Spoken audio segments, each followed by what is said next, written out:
มีจูงมือถือแขนกันไปอีกพักเลยดิลืมพอเรื่อยลืมพอเรื่อยป่านนี้ลืมเลยเอาไว้ก่อนบ่เอาไว้น้ำเงินเลยเฮ้ยเอาละเอาชาวบ้านเด้อเอาคนนี้โอ้ครับเปิดจนเบิดเฮ้ยไปงวนกุ๊บเลยเอาแล้วไปบ้านน้องเป็นไทยแน่เลยไทยไปเลข3ไม่บอกน้ำซีครั้งแรกในชีวิตน้ำใส่น้ำโทรมาเอาไก่ได้พี่น้องเลยป้อต้องมันเป็นไก่ได้เข้าไปไม่ภูเขาโลได้เพราะว่าอยู่โรงเรียน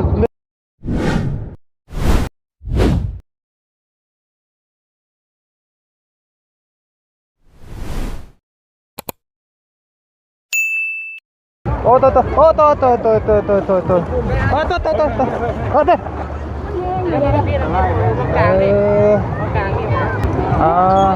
ฮะ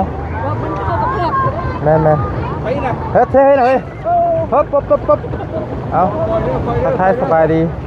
และสวัสดีเพื่อนผู้สูงทุกคนต้องกันเนาะกับบริยมสิครับขาเหรอเฮ้ยชุกเฮ้ยไ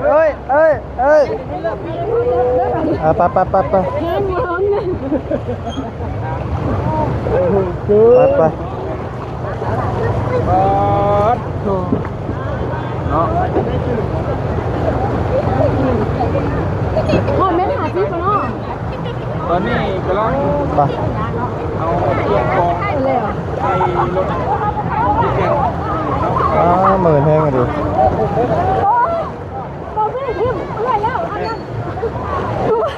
ตัวใครตัวมันคุมเลิกเท่าไหร่ครับมันมือนะ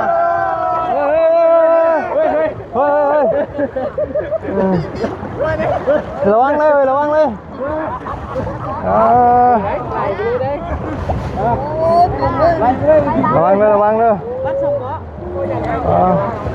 ไปว้ามีจูงมือถือแขนกันไปอีกพักเลยดิลืมพอเรื่อยป่านนี้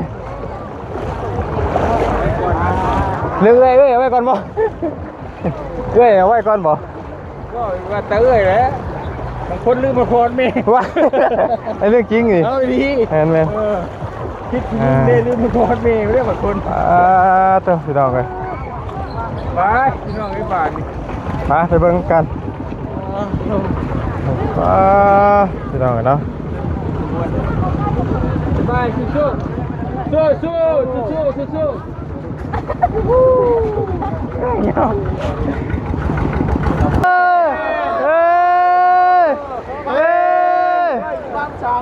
จักเชียวตัวไหนมาเดี๋ยวจักเชียวตัวไหนเฮ้ยมาเดี๋ยวบอสตัดภาพไปที่นี่คนแตกต่างนี่เปรียบเทียบนี่เป็นโอ้ข้างนึงถึงข้างนึงเอวจักเป็นเชียวตัวไหนที่ที่จริงกับเป็นโนข้างแต่ข้างบนเนี่ยมันไม่ได้เดินทางไปเช็คเครื่องเช็คของกัน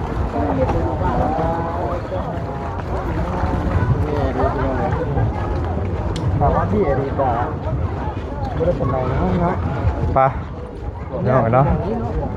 คักเบิ้งคักแท้เลยเบิ้งคักเลยคักยังเนี่ยโอ้ใกล้ๆก็เห็นไฟโอ้บ้านเมืองมันจะที่อื่นตัวอ๋อแห้งก็ได้เนี่ยเป็นไงโบตัวนี้แห้งสู้ป่ะสู้แห้ ห้งบ่วะ แห้งแห้งแห้ง นี่คือว่าน้ำลดแล้วโอ้ย โอ้ โอ้แห้งเกือบอยู่นี่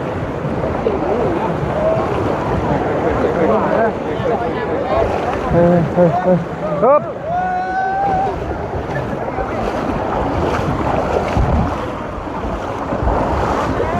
ครับมาเลยครับมาเว้ย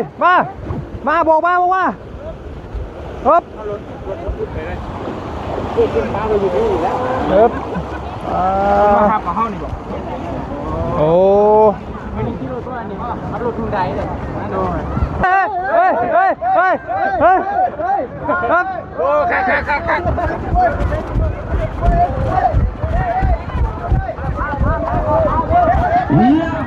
เฮ็ดลงเงินมาเจ้าเด้งเดียวน้ำเงินเด้ง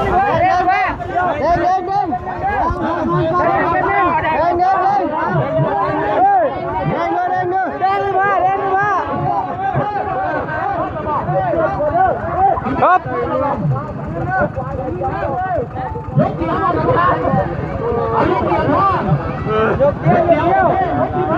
ฮ็ด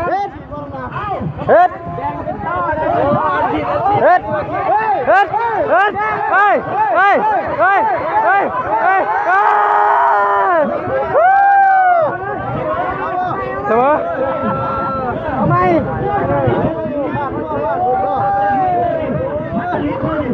ปากขอทันเนาะพี่น้องเอาดูยังเลี้ยงบ่ทัน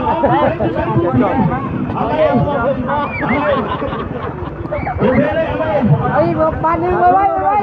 โอ้คักเลยครับ รถน้ำมาเอาเชนหนึ่งเด้อ โอ้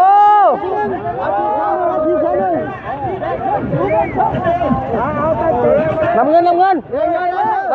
ยเฮ้ย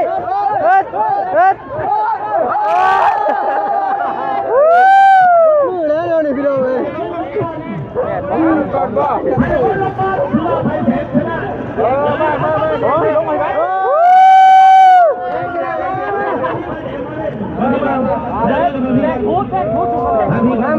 มาบูสนามา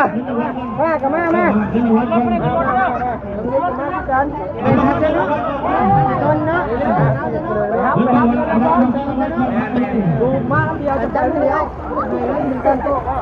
นี่สับครบมันซึม เฮ็ด เอ้าน้องเพิ่น สนับนักมวยบ่อยนะ เอาละเอ้าชาวบ้านเด้อเอาคนนี้ โอ้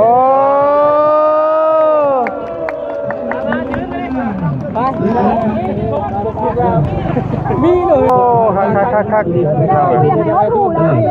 วันที่ ไป ห้า พี่น้อง ไปต่อ ราคาเนาะ ขึ้นรถวะ เดี๋ยวราคาไม่อยู่แข่งมวย มันมีผ่าแล้วนะ มันนี่ผ่าดิ จะคนลำนี่ มาเพ่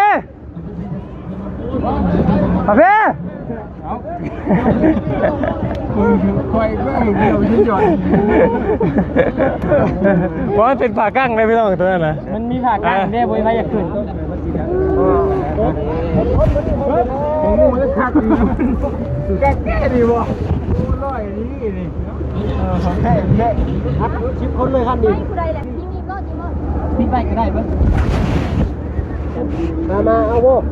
เฮ็ด ยกบ่เอาบ่กับมาบ่มาแล้วเฮ้ย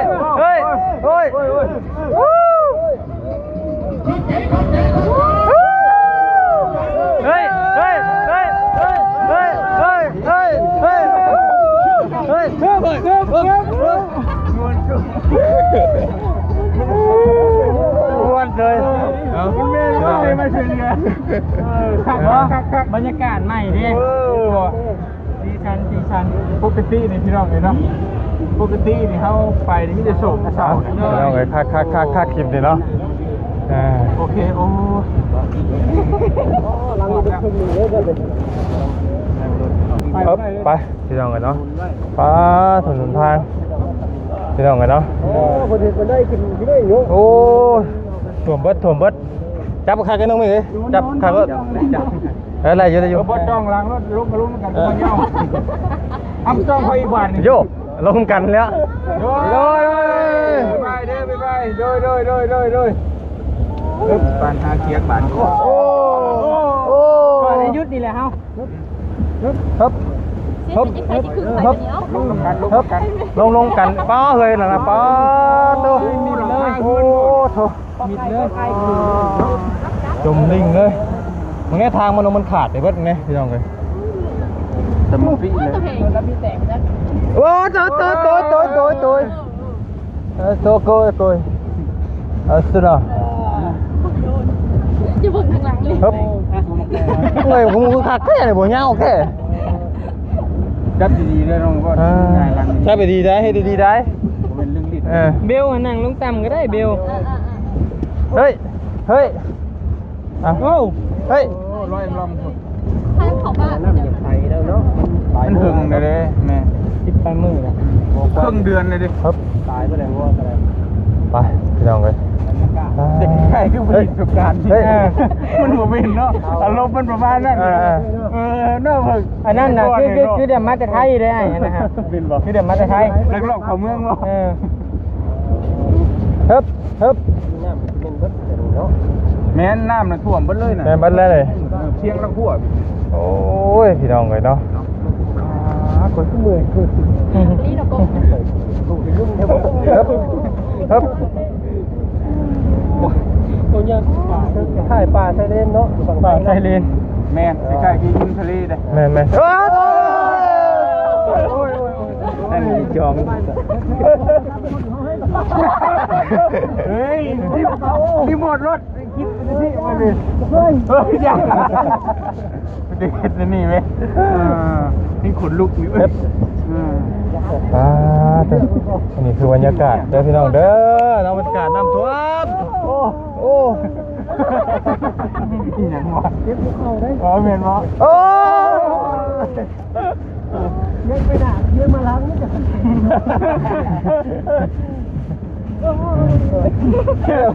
ที่ได้เขียวจังนุด มาในนี่เลยสิ โอ้ย ครับ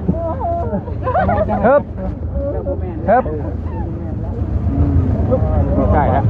อ่ะพี่น้องเลยไปเบิ่งน้ำกันเนาะเป็นอะไรพี่น้องเลยครับโอ้เข่ากระหม่องได้กินนี่น้องนี่เวทขักนี่อยู่ในเข่ากระหม่องเข่าขักนี่น้องเนี่ยโอ้ตายจังเกินแท้ดิ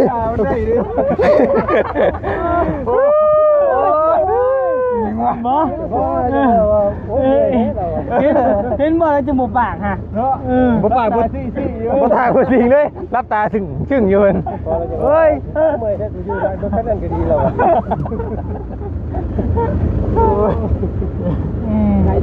ไปพี่น้องเลย โอ้ มวนคุก เอาก็ครับไปครับนี่ได้พี่น้องเครื่องคองเนาะโอ้ไป ไก่เสือ ขัดกระไทยเอานะ ลงแล้วป่ะใช้เครื่องนี่ป่ะเนี่ย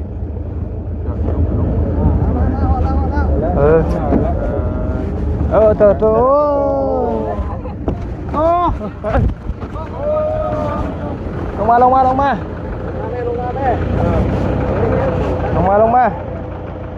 จะพาบรรยากาศพี่น้องเนาะไปพี่น้องตอนนี้เรากลับมาฮอดนี่แหละพี่น้องแต่ว่าคือซีเมนสิพากันนำเครื่องลงเลยเรือเนาะตอนนี้มาบอตุนเจ้าไปเราเจ้าเชิญกันเนาะ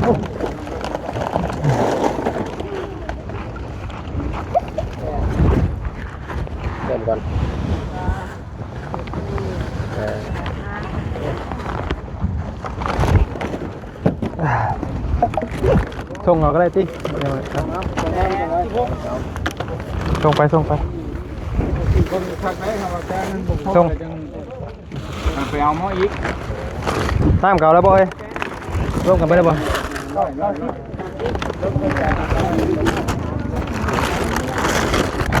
แม่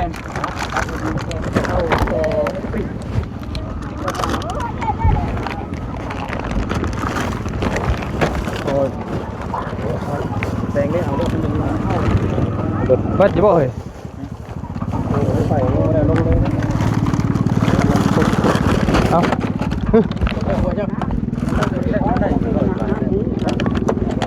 ไปเลยนิวพี่เดิมตามแล้ว เอาพี่น้องเพิ่นยังนับซับชนกันอยู่พี่น้องเนาะ โอ้อันนี้โอ้รายการอะไรนะ7 9 8 9 9ร้อยนี่140ร้อย เพิ่นกำลังนับซับชนกันอยู่พี่น้องเครื่องฟองก็กำลังเอาลงเรือเนาะคนก็สิลงคือกันพี่น้องกัน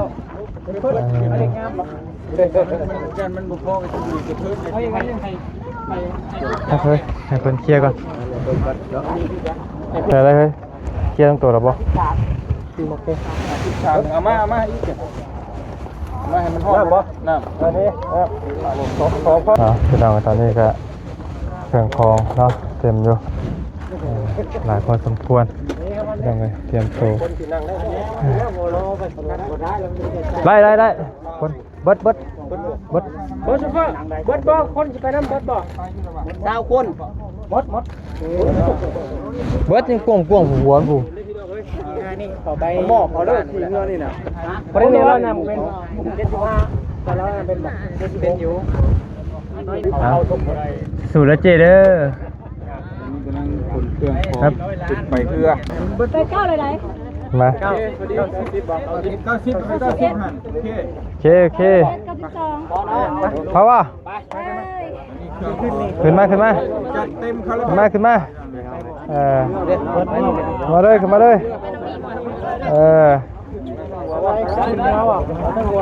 ไปได้โอเคโอ้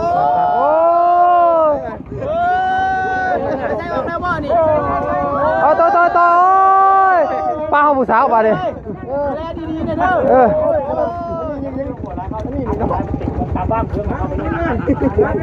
การว่าดึงมาบ่เป็นนะเอาเล่นเจ้าหันมานี่ มันจะยืดน้องแม่ ดึงนะแม่โอ้ยเอาเดี๋ยวไปเอาดีเลยเฮ้ยไปมาพร้อมทีมงานพร้อมโอเคแต่ข่อยบ่พร้อม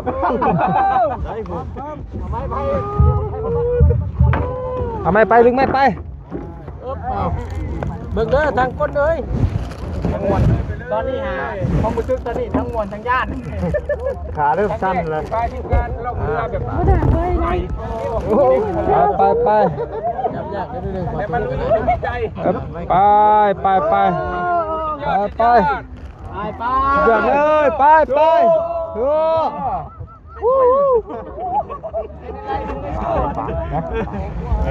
ไป เฮ้ยหลายคนอยู่มาพ่อหาพ่อประหยัดน้ำมันไปเลยเนาะบรรยากาศกำลัง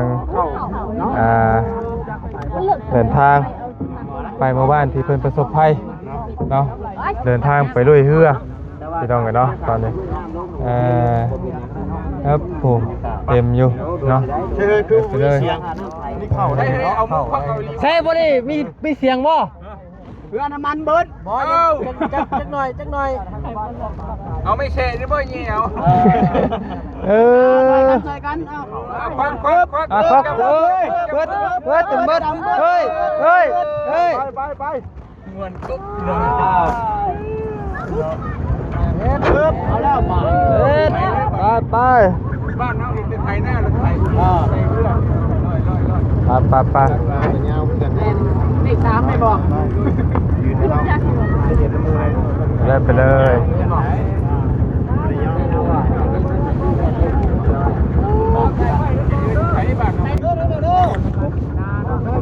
ไปไฟเด้อ สูงอยู่ ให้แม่ด้วยนะ มีอยู่ถือไม้อยู่นี่เอาแม่บินไม่ไอ้บินได้มันมีแต่ป่าน่ะป่ามันเสี่ยงได้มันเสี่ยงมันก็แม่นยืนอยู่ไปใส่ไฟไว้หรือว่าไปเลยไฟ สายไฟนั่นนี่กำลังกำลังลงก่อน ครับบอบแล้ว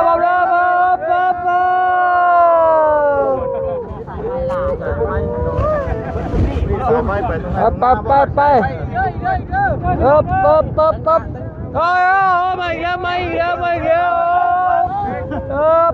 โอเคนั่นยังไงเข้าใกล้บ่น่ะยังไงนั่นน่ะ เป็นเดินหลังคาเลยหลังคาน่ะเบิ่งเอาไว้หมุนป้าเฮ้ยเซ็ตป้า โอ้บอกข้อเฮ้ยจอดแล้วบอกข้อก่อน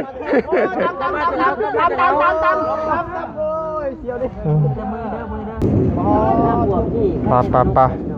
ตรงไอ้ตอนนี้กะกำลังเล่นเรือเนาะเฮ้ยนั่นปอ ตัวนี้มันยืนขึ้นเนาะแบบเป็นพันหน้าเนาะ ตัวนี้น้ำไหลเชี่ยวไม่ต้องเลยเอาปลา ญาติติดตรงนี้เนาะ โอ้ยืดกับเปียกทุกเช้า อย่ามันสอบเมาดิเตียงทอง ปลาได้ดิกุ้งปลา ย่านบ่พูดว่าทำไมเราบริยานเนี่ย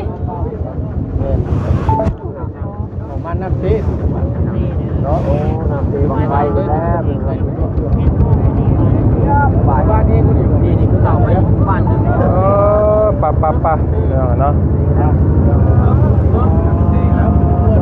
ยากาศกัน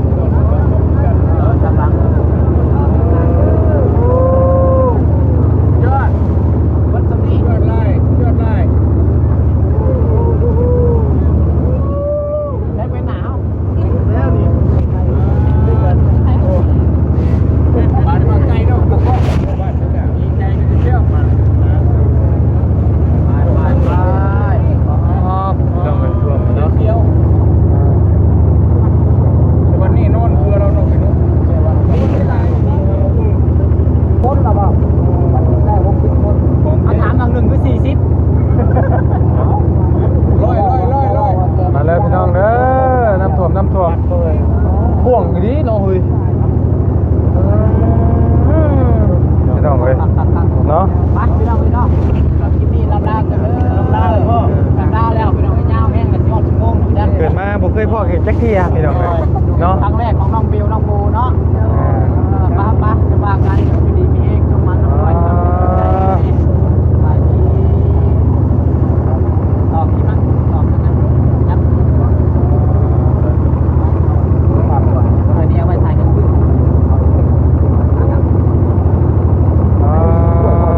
ไว้ขึ้นเลย พี่น้องเนาะ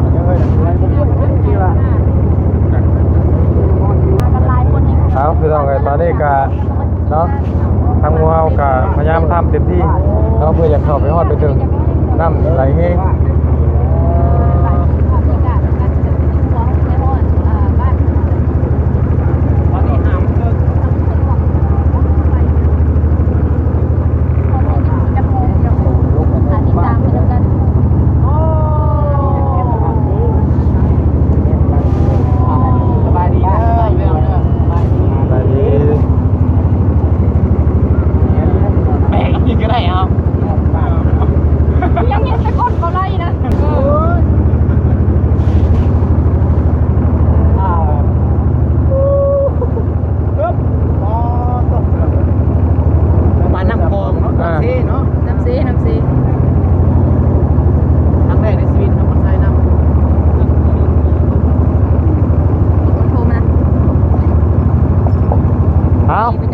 ไก่ได้พี่น้องเลยป้อต้องมันเป็นไก่ได้เข้าไป ไม่เผา